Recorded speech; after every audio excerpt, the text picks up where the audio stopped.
Bonsoir, mon nom est Stéphanie Barcellou. Je vous présente ce soir le design d'un projet que j'aimerais réaliser dans le cadre de mon stage 2 auprès d'élèves de première année du premier cycle. Il s'agit de jeunes filles âgées entre 12 et 13 ans au programme d'éducation internationale qui en sont, pour la majorité, à leur première expérience de l'apprentissage de l'espagnol, langue tierce. Le projet, d'une durée de 6 semaines à raison de 4 heures par 3 semaines, portera sur l'approche multisensorielle et le lien possible qui existe entre les stimuli et la rétention des élèves. Avant d'aller plus loin, je dois vous dire que je fais déjà ce projet en classe. Toutefois, ce travail de design m'a permis de faire une analyse plus spécifique de ce que je faisais et de mettre des mots aux différentes étapes du déroulement. En décortiquant le projet, je me suis rendu compte que certaines étapes très importantes n'étaient pas dans mon projet initial, comme le fait de vérifier l'objet de ma problématique lors de l'évaluation formative qui sera expliquée dans le cadre de ma présentation. Pour ce qui est du plan de la présentation, 6 aspects seront abordés afin d'avoir une vue d'ensemble du projet. Je parlerai de mes intérêts à développer sur ce thème. Par la suite, je ferai un retour sur ma problématique afin de faire un lien avec le projet qui sera présenté aux élèves. Viendront ensuite les différents concepts qui seront à la base de mes recherches concernant le sujet du design, suivi d'une explication des étapes nécessaires à son bon déroulement. Le tout se terminera par l'élaboration du projet en contexte réel qui permettra de poser une observation sur la problématique qui sera traitée au cours de cette présentation. Comme vous avez pu le constater lors du cours précédent, je m'intéresse, depuis mon entrée dans le monde de l'enseignement, à l'approche multisensorielle. C'est une approche qui me colle à la peau. Bien que je sois timide de nature, le fait d'utiliser des objets et divers stimuli me permettent d'entrer dans un rôle qui, dans un cours de langue, surtout d'une langue tierce, me donne l'opportunité d'intéresser les élèves à un apprentissage qui n'est pas toujours facile pour tous, en leur montrant une autre facette de l'éducation qui, de temps en temps, s'éloigne des cours magistraux et leur donne la chance d'entrer en action. Judith R. Birch, enseignante et consultante en éducation, s'intéressant à l'approche multisensorielle, surtout pour les enfants ayant une dyslexie, décrit l'enseignant comme un chef connaissant et compétent, sachant s'adapter pour aller chercher le meilleur de ses élèves.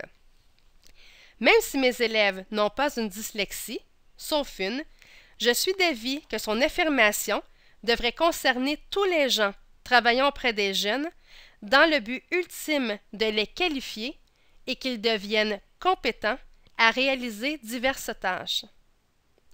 De plus, c'est cette implication dynamique des élèves qui me motive lorsque je propose une activité comme celle qui sera élaborée dans ce design. C'est en voyant les élèves en action que je constate les résultats de ce que je leur ai proposé et je peux faire des réajustements si nécessaire. L'utilisation de divers stimuli me donne aussi la chance d'explorer une gamme très variée d'activités de toutes sortes, comme les jeux, l'écoute de mots, le toucher, le goûter, sans oublier les tests formatifs et sommatifs qui sont nécessaires à la réalisation du bulletin. Ma problématique est directement liée à l'approche multisensorielle.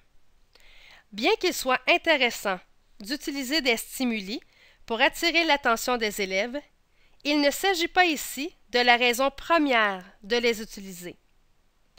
En optant pour cette pratique, je me pose la question à savoir s'il y a impact sur la rétention et la motivation de mes élèves à un possible jumelage de repères impliquant plus d'un sens. Étant enseignante depuis quelques années, je me suis rendu compte qu'il y a une différence pour ce qui est de la mémorisation lorsque j'utilise plusieurs stimuli quand j'enseigne un nouveau concept, mais je ne suis pas en mesure de prouver cette affirmation et cette observation à grande échelle. Cette expérimentation en stage 2 me permettra de faire une étude un peu plus poussée à ce sujet. Plusieurs auteurs ont écrit sur le sujet ou sur des sujets connexes. Vio a dit que le plus important pour attirer l'attention des élèves et les motiver est que l'activité proposée soit près de leur réalité, signifiante et authentique. Étant en accord avec cette affirmation, j'ai poussé la recherche un peu plus loin et j'ai découvert qu'un chercheur du nom de Marcus Kiefer a démontré que le cerveau réagit aux stimuli. Cette découverte me semble intéressante puisque plusieurs parties du cerveau sont sollicitées et des liens se font entre les sens ciblés. Shams et Seitz, en 2008, en sont aussi venus à la conclusion qu'une combinaison entre ce qui est vu et ce qui est entendu représente 50% de la possible rétention. Bien que mon design soit basé sur une approche multisensorielle, j'aimerais aussi mettre de l'avant l'importance de connaître son style d'enseignement et le style d'apprentissage des élèves qui se trouvent devant nous. Sousa parle ici de découvrir la prédominance de chacun pour ce qui est de la façon dont il apprend. Au collège où je travaille, les enseignantes de français font passer un test en première année du premier cycle à tous les élèves pour avoir une idée du style d'apprentissage prédominant de chacune. Les résultats sont par la suite transmis à l'ensemble du corps professoral de ce niveau afin que tous aient les mêmes informations.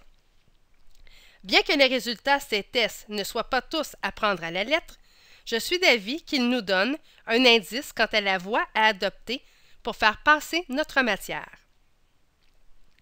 Tout cela m'emmène à l'approche d'enseignement qui sera utilisée pour la mise en place de l'activité lors de mon stage 2, soit l'approche expérientielle de David Kolb. Ce dernier part d'une approche en 4 étapes: l'expérience, l'explicitation, la compréhension et l'expérimentation. Selon moi, cette façon de faire est en harmonie avec ce que je veux faire vivre à mes élèves nouvellement initiés à la langue espagnole. Pour ce qui est du projet, qui aura comme finalité la présentation d'un dialogue ayant pour thème une visite au marché, j'ai 2 grandes intentions. La première est de sensibiliser les élèves et les faire réfléchir au fait qu'il y a des liens à faire entre des connaissances acquises dans la langue maternelle et seconde, au niveau du vocabulaire, pouvant les aider à s'exprimer en langue tierce. La deuxième est de les emmener à être en mesure de bien prononcer les mots, ayant pour objectif de les mettre en action afin qu'elles puissent simuler une visite au marché et se faire comprendre par les autres élèves de la classe. 4 compétences transversales seront ciblées, soit actualiser son potentiel, communiquer de façon appropriée, coopérer et exploiter l'information.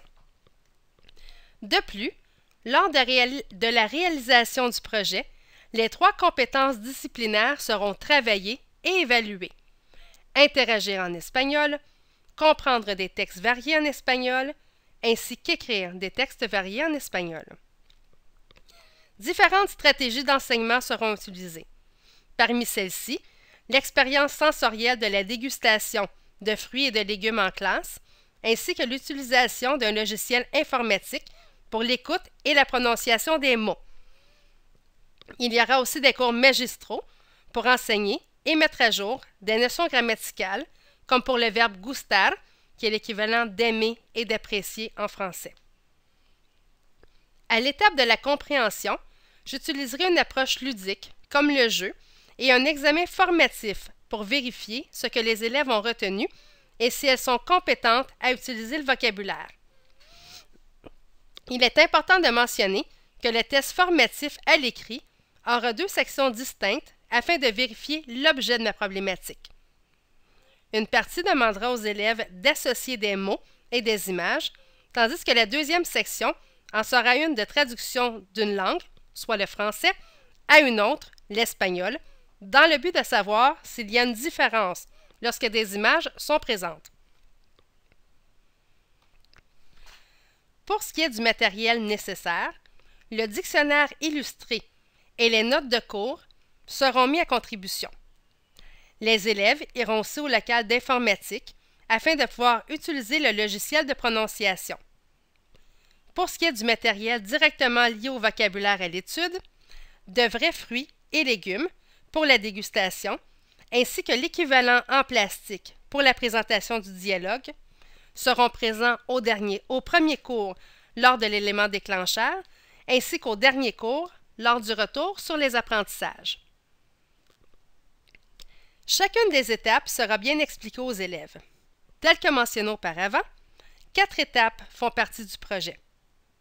Lors de la préparation aux apprentissages, il y aura introduction de l'élément déclencheur, soit la dégustation de fruits et de légumes. Les intentions du projet seront présentées et je poserai la question directrice suivante. Comment le fait d'utiliser plusieurs stimuli peut m'aider à retenir certains mots de vocabulaire tout en me faisant découvrir de nouveaux horizons? Il y aura discussion à ce moment pour connaître ce que pensent les élèves à ce sujet. L'étape de la réalisation des apprentissages se résumera à faire un retour sur les connaissances et à proposer de nouveaux concepts, du vocabulaire et de nouveaux verbes.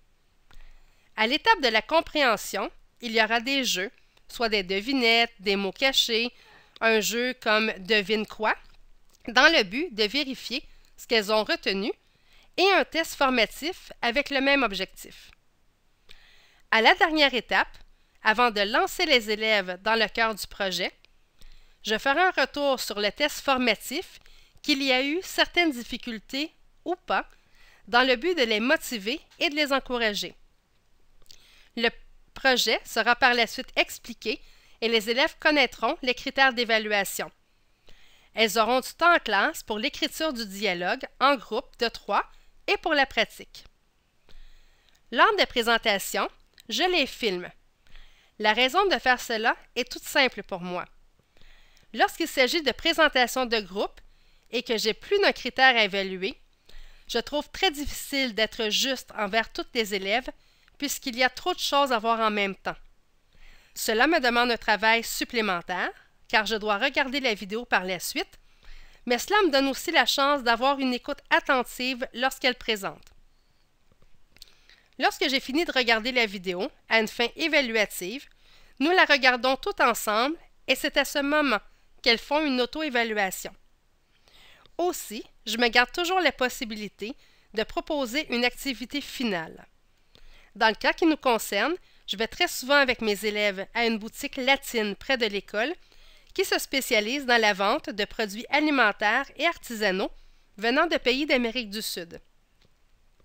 C'est à cette occasion que les élèves, en contexte de la vie réelle, ont la chance de vivre une expérience signifiante et enrichissante en lien avec ce qu'elles ont appris.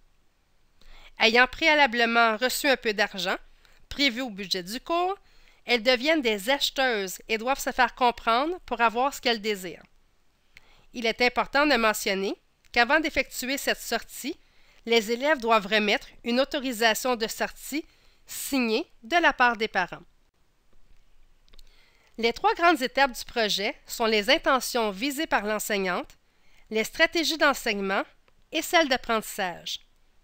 Sans revenir sur tout ce qui a été dit sur les 2 premières étapes, je tiens à terminer en parlant des stratégies d'apprentissage des élèves. Il est vrai de dire qu'elles vont, tout au long de l'élaboration du projet, expérimenter avec divers stimuli, prendre des notes, lire et parler. Toutefois, peu importe ce qu'elles auront à faire, elles seront au centre de chacune des actions qui sera proposée.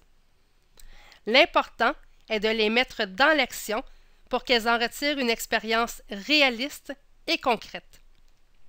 Il ne reste plus qu'à espérer de la part de l'enseignante que cette approche favorisera la motivation et la rétention à plus long terme de ce qui aurait été étudié et expérimenté. Voici la liste des références ayant servi à l'élaboration de ce design de projet. Merci de votre attention et bonne fin de soirée.